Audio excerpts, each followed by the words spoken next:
जब आप डिटैच हो जाते हैं तो क्या होता है, जानते हैं इस वीडियो में। अंत तक बिल्कुल बने रहिएगा। हेलो दोस्तों, welcome to my YouTube channel आध्यात्म और विज्ञान। आज के इस वीडियो में मैं डिटैचमेंट की बात करूंगी। बहुत दिन पहले मैंने एक वीडियो आपको शेयर किया था इस मंथ के शुरुआत में कि इस महीने आप डिटैचमेंट सीखेंगे, और बहुत से व्यूअर्स ऐसे हैं जिन्होंने डिटैचमेंट सीखा है, जो डिटैच हुए हैं, जो सच में डिटैच हुए हैं। तो देखिए, जब आप डिटैच होते हैं तब क्या होता है, और जो नहीं हुए हैं डिटैच, वो डिटैचमेंट ज़रूर सीखें। क्यों सीखें? क्योंकि जब तक आप चेजिंग करते रहेंगे तब तक आप पेन में ही रहेंगे। डिटैचमेंट आपको सीखना ज़रूरी है अगर आप किसी भी सोल जर्नी में हैं, और ट्विन फ्लेम्स के लिए तो सबसे ज़्यादा इम्पॉर्टेंट है।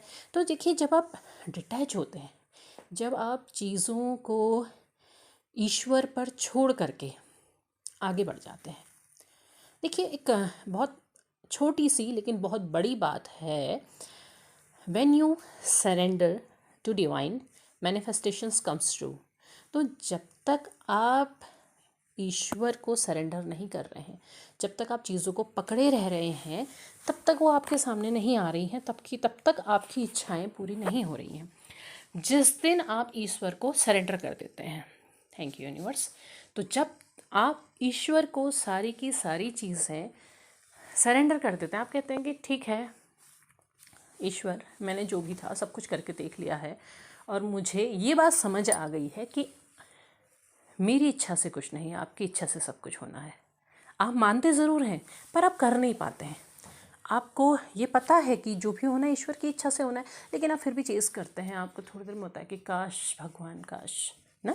तो वो चीज़ जब आप छोड़ देते हैं, जब आप कहते हैं कि ठीक है जो भी है ईश्वर, आपकी मनसा वो मुझे कबूल है, और आप सरेंडर कर देते हैं, तो आप सरेंडर कर देते हैं, तो फिर वहाँ से आपके अंदर डिटैचमेंट आना शुरू होता है।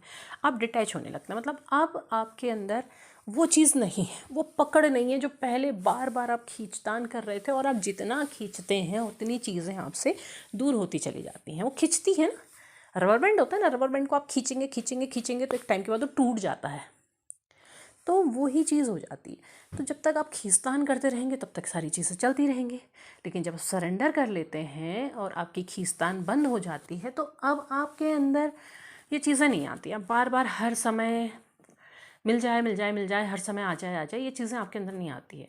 मैं ये नहीं कह रही हूँ कि आपके अंदर से वो व्यक्ति या वो भावना पूरी तरह ख़त्म हो जाती है, ऐसा नहीं होता है। आपके मन के एक कोने में वो चीज़ें रहती हैं, और बहुत बार ऐसी सिचुएशन हो जाती है कि वो चीज़ घूम फिर के याद आ ही जाती है। तो लेकिन वो चीज़ें क्या होती हैं, वो आपको चेज़ नहीं कर रही होती, मतलब आप चेजिंग में नहीं होते हैं।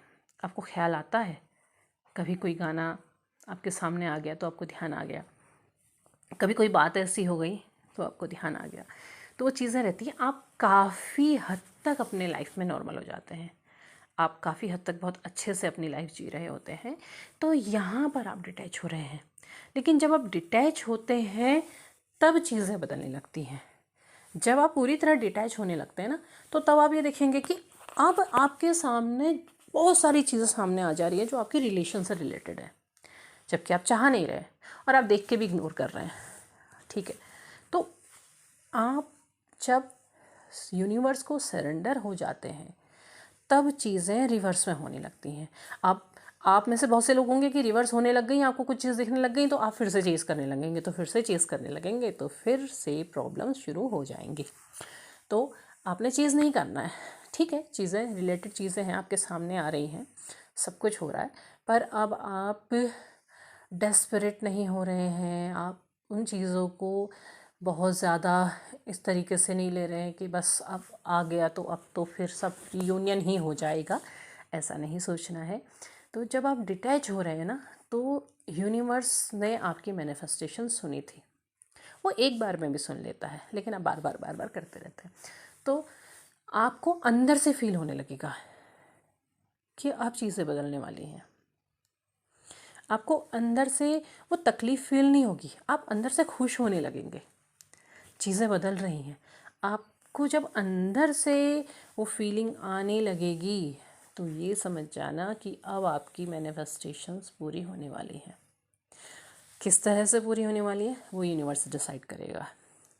उसको यूनिवर्स पर ही छोड़ना और वो जिस तरह से भी आए उसे उतना ही एक्सेप्ट करना जितना ईश्वर आपको जो दे रहा है उसी को, कि अरे आपने तो इतना ही दिया, मैंने तो इतना मांगा था। नहीं, उन्होंने आपको उतना दिया जितना आपके लिए ज़रूरी था, बस, उससे ज़्यादा नहीं। अब खाना है ना, खाना अगर आप खाएंगे, आपको जितनी आपकी डाइट है आप उतना ही खाएंगे। अगर आप बहुत ज़्यादा खा दोगे तो क्या होगा, गले तक आपका खाना भर जाएगा, आपको बेचैनी होने लगेगी, हो सकता है आप वोमिट भी कर दें। तो वो चीज़ नहीं, वो आपको उतना ही देंगे जितना आपके लिए सही है और जितना आपके लिए लाभदायक है। तो आपको अपने अंदर से फीलिंग आने लगेगी, आप अंदर से फील करने लगेंगे कि अब चीज़ें बदल रही हैं। ये फ़ायदा क्या हुआ, ये डिटैचमेंट का फ़ायदा हुआ कि आपको फीलिंग तो आ रही है पर आप फिर से चेज़ नहीं कर रहे, फिर से भाग नहीं रहे उन चीज़ों के पीछे। अच्छा ओके ठीक है, ठीक है कह करके आप उसको छोड़ रहे हैं, तो वो आपका लिए बहुत अच्छी चीज़ें आपकी तरफ को आ जाएंगी, क्योंकि आपके लिए फ़ायदेमंद है, आपके लिए जो चीज़ें सही हैं। तो डिटैच होने को क्यों कहा जाता है, क्यों सरेंडर होने को कहा जाता है, क्यों कहा जाता है कि लेट गो कर दो, वो चीज़ें तब आपकी तरफ बढ़ती हैं जब आप उन्हें ईश्वर पर छोड़ते हैं। आप जब तक ईश्वर के मांगते रहेंगे, दे दो दे दो दे दो दे दो दे दो दे दो, तो फिर तो चीज़ें भागेंगी, वही है ना चीज़, चेजिंग। तो चेज़ नहीं करना है, सरेंडर करना है और डिटैच हो जाना है। डिटैच होके देखिए, आपको अंदर से फीलिंग आएगी कि अब आप बहुत खुश हैं, आप अंदर से खुश हो रहे हैं। आपको कोई चीज़ पा कर के खुशी नहीं, क्योंकि असली खुशी तो जब आपकी आत्मा से आती है वो होती है ना फ़ायदेमंद। तो उसके लिए ट्राई कीजिए, और बाकी वीडियो को लाइक शेयर सब्सक्राइब कीजिए, कमेंट बॉक्स में अपने विचार ज़रूर साझा कीजिए। तब तक के लिए धन्यवाद।